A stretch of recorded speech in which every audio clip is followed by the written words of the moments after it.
भाइयों और बहनों, मैं आपको देश की दलित तंजीमों की तरफ से और हजारों हजार दलित और आदिवासियों के संगठन की तरफ से आप सबको क्रांतिकारी जय भीम और जय भारत बोलता हूं। साथियों, आपको बिल्कुल आपकी बात जहन में ये बात होगी कि 3-4 दिन पहले ही, और ये बात मैं इसलिए आपके सामने लाना चाहता हूं, अब तक ये हमला हमारे नौजवानों पर थे, हमारे देश की महिलाओं पर था। अब ये हमलावर हमारे बच्चों के गलों तक पहुंच चुके हैं। पिछले ही हफ्ते दलित समाज की एक 12 साल की लड़की 10 साल के लड़के को लाठियों से पीट कर केवल इस बात के लिए मार दिया गया कि वो अपने सम्मान की लड़ाई लड़ रहे थे। साथियों, ये शिवपुरी मध्य प्रदेश में हुआ। मैं इस बात के साथ ये बात आपको कहना चाहता हूं, आज हमारे सामने 2 बड़े सवाल हैं।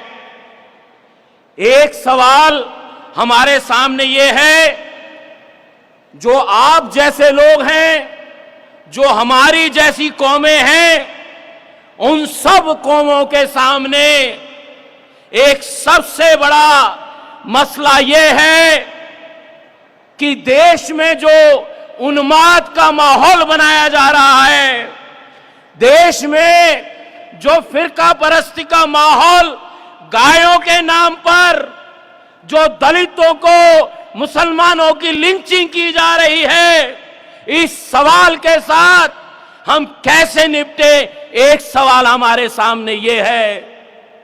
और दूसरा हमारे सामने एक सपना है।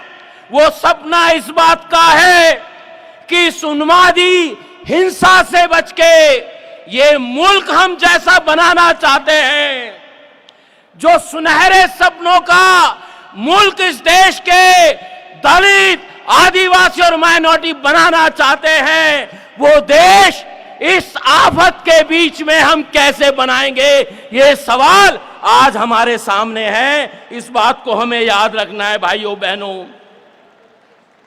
और अगर हम ये कहना चाहते हैं, अगर हम इन 2 बातों से करना चाहते हैं, तो हमें ये सोचना पड़ेगा, ये जो अंधे कुएं में देश के नौजवानों को धकेलने की कोशिश है, जिन हाथों को काम मिलना चाहिए, उन हाथों को हथियारों से लैश करने की जो कोशिश है, लाठियां देने की जो कोशिश है, इस कोशिशों पे लगाम कैसी लगाई जाए, ये चुनौती हमारे सामने। साथियों, हमको इस बात को समझना है आप। और दूसरा सपना हमारे सामने इस बात का है, हमारे नौजवान जो भटक रहे हैं, वो मोहब्बत में एक दूसरे के करीब कैसे आए, ये हमारे समाजों को जिम्मेदारी लेनी पड़ेगी।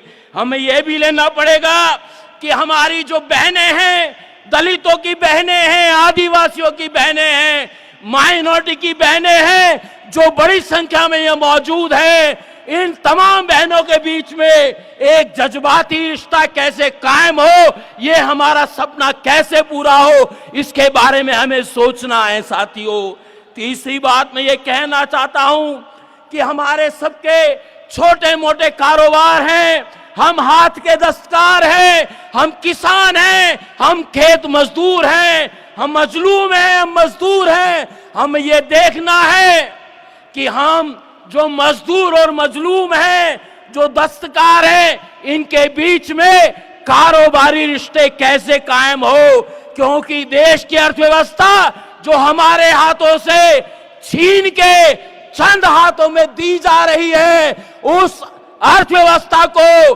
कैसे अपने हाथों में हम कायम रख पाए, रोजगार कैसे हम खड़ा कर पाए, ये बड़ी चुनौती हमारे सामने है। हमें ये भी देखना है कि हमारी अलग अलग तरह की तंजीमें हैं, दलितों की अपनी तंजीमें हैं, आदिवासियों की अपनी तंजीमें हैं, माइनॉरिटी की अपनी तंजीमें हैं। हमको ये मिलकर फैसला करना होगा, या तो हम अलग अलग रहकर अलग अलग लड़ते रहे, या हम तंजीमों को एक साथ लाकर ये जो फिरका परस्ती का माहौल बनाया जा रहा है, ये जो उन्मादी रिश्ता है, इसको खत्म करने के लिए हमारी एकता हो, इस बात को हमें तय करना है साथियों। मैं ये भी कहना चाहता हूं कि हमको ये समझना है कि इस देश में अगर हमारे लिए कोई उम्मीद है तो जमहूरियत हमारे लिए उम्मीद है। जमहूरियत के लिए लड़ाई हमारी उम्मीद है। जमहूरियत के लिए सड़कों पे निकलना पड़े तो हमें सड़कों पे निकलना पड़ेगा।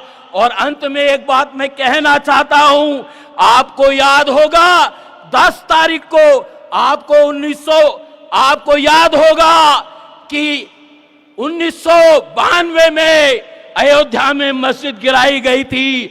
मैं वो बात अब थोड़ी सी पुरानी हो गई, मैं बताना चाहता हूं 10 अगस्त को इन्होंने संत शिरोमणि रविदास, जिसको हिंदू धर्म में भी माना जाता है, उनके मंदिर को गिरा दिया। ये मस्जिद को गिराने वाले, ये मंदिर के गिराने वाले हमारे देश के पैरोकार नहीं हो सकते, ये हमारे देश के दुश्मन हैं। इनके खिलाफ लड़ाई लड़ना हमारा फर्ज है। जय भीम, जय भारत साथियों। मिलर टाइम्स की वीडियोस देखने के लिए यहाँ क्लिक करके सब्सक्राइब करें और हाँ, बेल आइकन जरूर दबाएं। अगर फेसबुक पर देख रहे हैं तो पेज लाइक करें। ताज़ा तरीन खबरों और मज़ामीन के लिए विजिट करें हमारी वेबसाइट www.millertimes.com। हमारी ये वेबसाइट उर्दू, हिंदी, इंग्लिश तीनों लैंग्वेज में मौजूद है।